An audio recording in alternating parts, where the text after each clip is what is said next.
What's up? I'm Still today we are talking Rick and Morty Season 5, Episode 3. So hi, if you're new here, my name is Buckmeister Cool from Meister Geek Media. I talk all sorts of geek media from the comic books to the superheroes to the animes and the sci-fis and all of that good stuff. So if any of that sounds good to you, please feel free to tickle that subscribe button and that bell button so you never miss a video.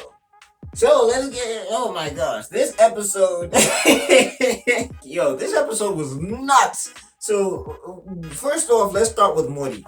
Morty just said, hey, Jessica ain't the only fish in the sea, if you know what I mean. Morty found out that he got options.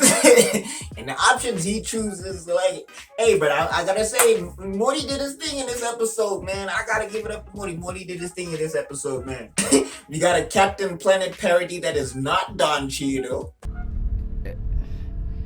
Everybody's a tree. I knew I'd do it. And I felt, I really felt for this character. I really felt for this character, man. Like, they did a, they call her Planetina in an episode. I really felt for Planetina in this episode, though. I know I'm sticking on the subject of Morty for a second, but he's a huge focus of this episode and maybe even this season. But what Morty does to get laid, what Morty does to get women. He is the most dangerous simp in cartoons. Morty is the most dangerous simp in cartoons. There is no simp more dangerous than, I can't even speak, but like the stuff he does in this episode, like look at how Morty has me talking. Like the stuff he does in this episode to get a woman.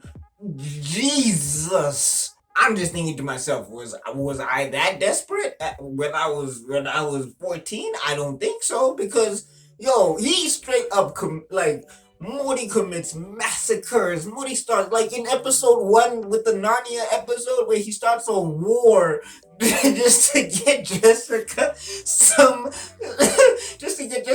wine. Look, bro, my gosh.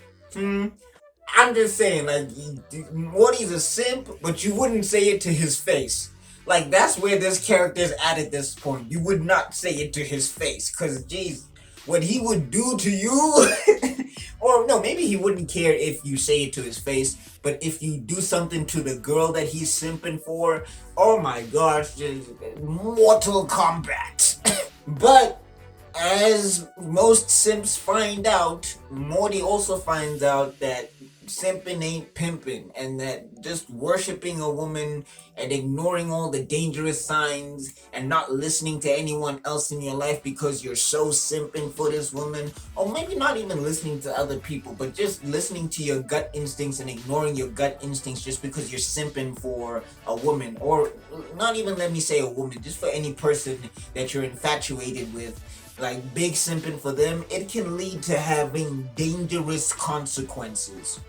Morty finds that out the hard way, man, that you can't just be simping out here. It's not healthy. Like, let that just be a lesson. Like, because simping means that you're blind to everything that this person is about. It means that you're blind to all of their faults, you're blind to all of their flaws, you're blind to all of their insecurities. And if you ignore all of that, you're ignoring a lot of red flags that can be dangerous for you and the person involved and the people around the two of you. So beware of that. Rick and Morty out here giving us lessons, man. Speaking of relationships, another big thing in this episode is that Rick, and get this, this is a big scoop right here. Rick gets attached to another entity. Rick Sanchez gets attached to another entity. Are you not hearing what I'm saying? Rick gets attached. Like, what? And then, on top of that, in this episode, because Rick and Summer are hanging out, Summer pulls up Rick on Rick.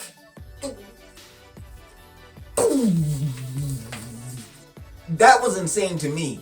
Like, look, aliens and super crazy technology and all, yeah, okay.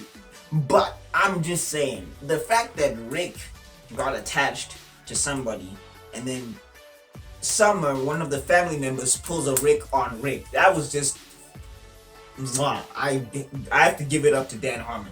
Dan Harmon, you are a cynic. I'm not a cynic like you.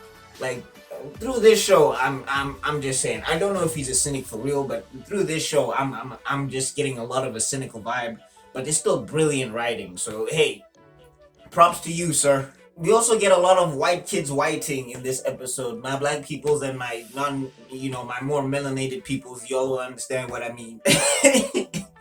And the parents try to be parents in this, but I'm just like, yo, this is late in the game. This is season 5. The stuff you let them do already, of course they're not gonna listen to you. Of course Rick and Morty are not gonna listen to you, Beth and Jerry. Y'all have let too much stuff slide. We get to the ending of this episode, and it's a lot of things wrapped up in one. So, we get a moral conundrum, we get an emotional conundrum, we get a whole lot of things tied into one that asks a lot of questions. And I don't know if people are picking up on the questions that are being asked. I mean, essentially, one of the questions I was left with at the end of this episode is the dangers of overactivism. In fact, I might make an analysis video just from my own perspective. I'm just a YouTuber, I'm just a dude who's trying to be sensitive to the world around him. But like that's the best that I can offer. But even I have thoughts that I want to get into with that video. It's going to be like spoilers and everything. If you've seen the end of this episode, you know what I mean. And I don't know if people are going to cover it in that aspect. Maybe they will, but I just want to offer my perspective. So subscribe for that if you're interested in that analysis video of this. Not the entire episode, just this particular portion of the episode, which covers a lot of things in very little time, with very little dialogue, but in a way that I find very masterful. So I'm going to be talking about that. So subscribe for that if you're interested. And there you have it. Season 5, episode 3. Oh my gosh. Yo, this season's coming out swinging. Like, episode 2 was weaker. Episode 2 was a little bit weaker than episode 1, but episode 3 picked it right back up. And I don't even know exactly. I think maybe they're gunning for 10 episodes. Who knows? But like, yo, this one was insane, and I'm waiting to see where it goes next. Except just a precautionary tale for anybody who's thinking about watching this. Don't watch them back to back. It's so depressing. It's great. It's funny, but it's depressing, and it's a lot of things. So like for me, I'm about to go see some rainbows. I'm about to go see some puppies. I'm about to go watch some Yu-Gi-Oh! I'm about to go watch some Disney and some old school Disney. No, I'm not watching that. No, not watching that. American Dragon, there we go. No, I'm not watching High School Musical. Yeah. So what do you think? Meisterville, let me know in the comment section down below. Talk to your boy. Are you watching Rick and Morty? And yeah, this has been a wild one. Like, I remember why I had to take a break. Just from 3 episodes, I remember why I had to take a break from watching Rick and Morty.